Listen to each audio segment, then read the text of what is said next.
Israel terkepung, Turki jadi ancaman baru saat dominasi AS di Timur Tengah runtuh.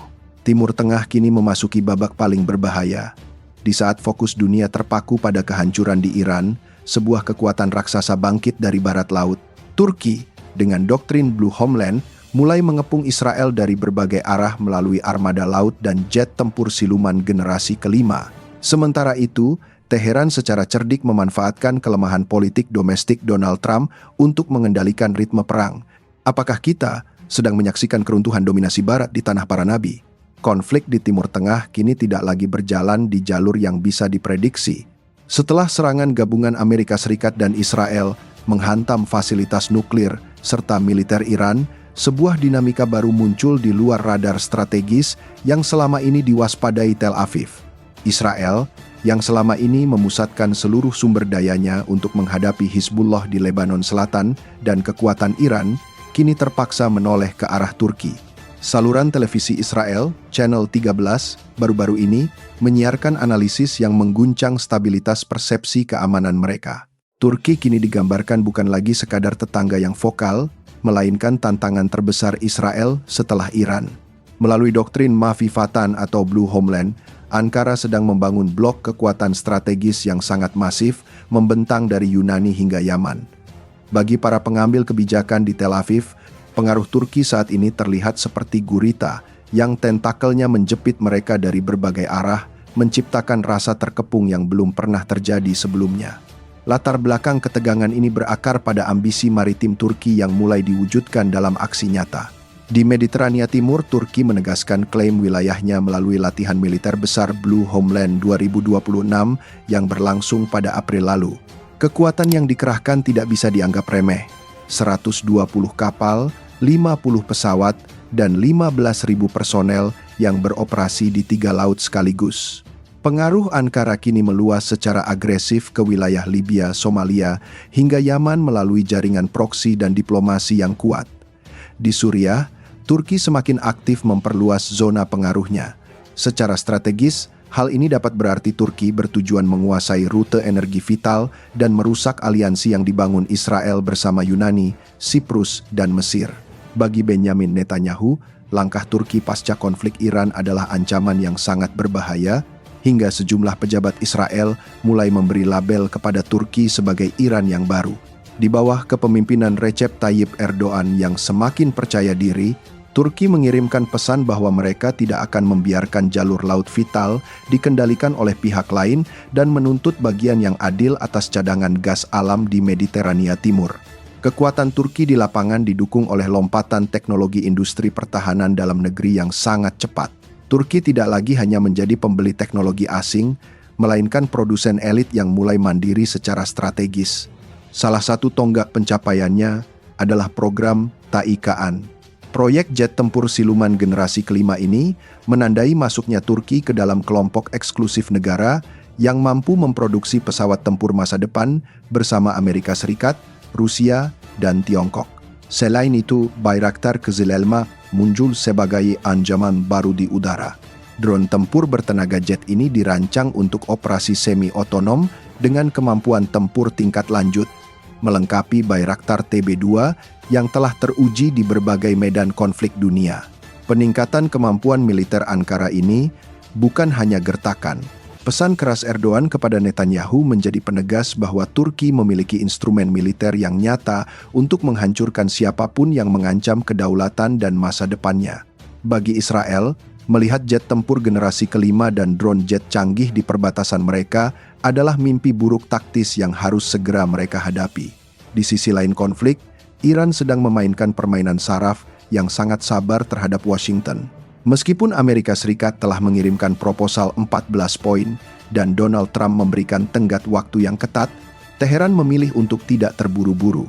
Menteri Luar Negeri Iran, Abbas Araghchi, secara tegas menyatakan bahwa Iranlah yang menentukan ritme diplomasi.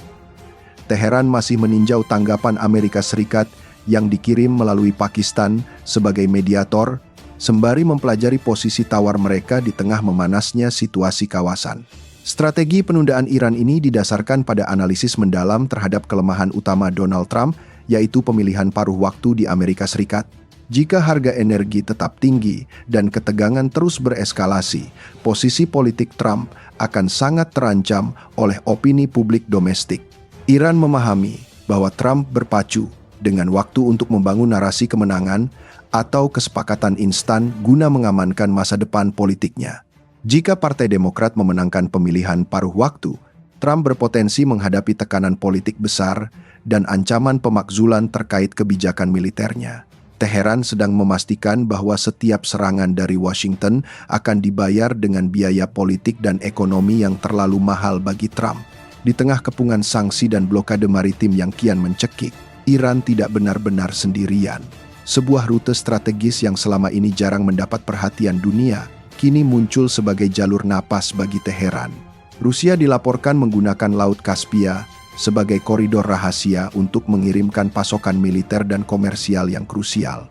Jalur ini menjadi sangat vital karena berada di luar jangkauan armada Amerika Serikat di Laut Merah maupun Selat Hormuz.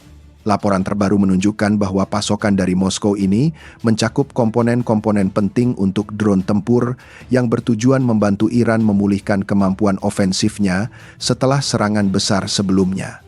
Laut Kaspia telah bertransformasi menjadi rute logistik strategis yang memungkinkan Teheran untuk terus menopang ketahanan militernya tanpa harus melewati titik-titik panas yang diawasi ketat oleh Washington.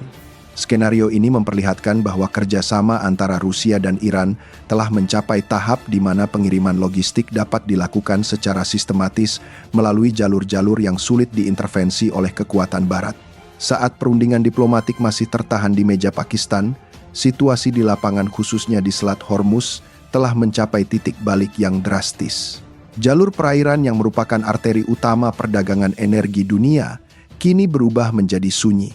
Selama beberapa hari terakhir, dilaporkan tidak ada satupun kapal komersial dari perusahaan pelayaran besar yang berani melintasi selat tersebut. Risiko terjebak dalam blokade, terkena ranjau, atau menjadi target insiden militer telah memaksa perusahaan global untuk menahan armada mereka di pelabuhan-pelabuhan aman. Kondisi inilah yang secara strategis memaksa Donald Trump untuk menunda Project Freedom, operasi militer Amerika Serikat yang dirancang untuk mengawal kapal-kapal netral. Penundaan ini bukan semata-mata karena alasan diplomatik atau permintaan dari negara mediator, melainkan karena realitas di lapangan menunjukkan bahwa hampir tidak ada kapal yang cukup berani untuk mengambil risiko melintas. Selat Hormuz telah bertransformasi menjadi jalur hantu, sebuah simbol nyata dari kelumpuhan ekonomi global akibat ketegangan yang tak kunjung mereda. Timur Tengah di tahun 2026 telah menjelma menjadi panggung di mana kekuatan lama mulai goyah dan kekuatan baru bangkit dengan kepercayaan diri yang tinggi. Israel kini menghadapi kenyataan pahit bahwa musuh mereka tidak lagi hanya berada di perbatasan Lebanon atau di dalam terowongan Gaza, melainkan juga datang dari arah barat laut. Turki, dengan armada laut yang masif dan jet tempur siluman generasi kelimanya, telah menciptakan parameter keamanan baru yang memaksa Tel Aviv untuk merombak total strategi pertahanan mereka. Di sisi lain, Iran membuktikan bahwa kesabaran strategis bisa menjadi senjata yang lebih mematikan daripada hulu ledak. Dengan memanfaatkan dinamika politik domestik Amerika Serikat dan tekanan harga energi global, Teheran telah berhasil mengambil alih kendali atas ritme konflik. Dukungan logistik rahasia dari Rusia melalui Laut Kaspia memastikan bahwa blokade Amerika Serikat tidak benar-benar mampu melumpuhkan total kemampuan tempur mereka. Secara strategis, hal ini berarti keseimbangan kekuatan di kawasan tidak lagi ditentukan oleh satu atau dua negara dominan saja. Munculnya Turki sebagai pemain utama maritim, ketahanan Iran dalam menghadapi tekanan ekstrim, serta ketidakpastian politik di Washington telah menciptakan labirin geopolitik yang semakin rumit. Dunia kini menunggu apakah proposal 14 poin tersebut akan berakhir di meja perundingan atau justru ditumpukan abu konflik yang lebih besar. Yang pasti, peta Timur Tengah tidak akan pernah sama lagi setelah tahun 2026 berakhir. Menurut Anda, apakah kebangkitan militer Turki dengan jet tempur Kaan akan benar-benar mengubah cara Israel memandang keamanan kawasannya? Dan apakah strategi Iran dalam memanfaatkan pemilihan paruh waktu di Amerika Serikat akan berhasil memaksa Donald Trump untuk melunak? Sampaikan analisis tajam Anda di kolom komentar. Jangan lupa untuk subscribe dan aktifkan lonceng notifikasi agar tidak ketinggalan kelanjutan analisis strategi global kami berikutnya.